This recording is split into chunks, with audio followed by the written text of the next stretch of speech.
I used to be such a sound sleeper.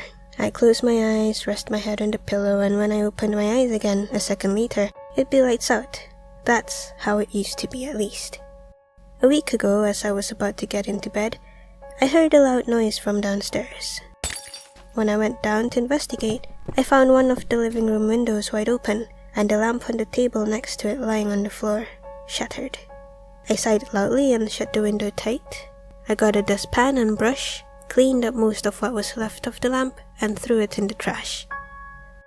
I was exhausted by this point, so I groggily walked back up the stairs into my bedroom and into bed. The warmth of the bed was comforting. I was completely relaxed. That's why I was so curious as to why I couldn't fall asleep. As I said before, I was a sound sleeper. I never had trouble sleeping, especially when I was tired and wanted to sleep. So what was eating at me in the back of my mind, keeping me awake? That was when the hairs on the back of my neck stood on end and a terrifying shiver went down my spine.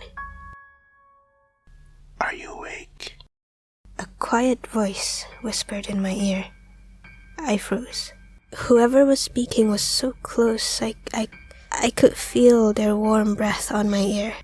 I didn't react. I tried my hardest to pretend to be asleep, to hope whoever this was would just leave me alone. After a few minutes, I could no longer feel their breath on my ear, but I still didn't move. I didn't want to until I saw the sunrise.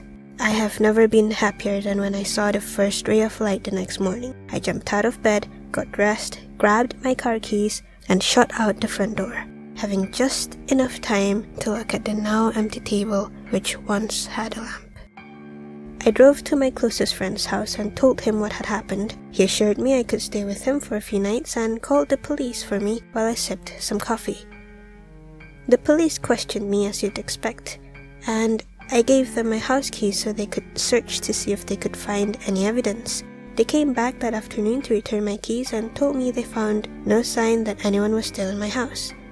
Unconvinced, or maybe just nervous, I stayed at my friend's house for the rest of the week, finally returning home on Sunday. My friend offered to stay with me, but I assured him it wouldn't be a problem. I did cautiously check the house again though, just to be sure. Once I was finally confident, I crawled into bed and closed my eyes to drift into what I hoped to be my first pleasant sleep this week. Suddenly, I felt a sharp pain in my side. I reached down to see what was wrong and found my hands covered in blood. I guess you were awake, The voice whispered.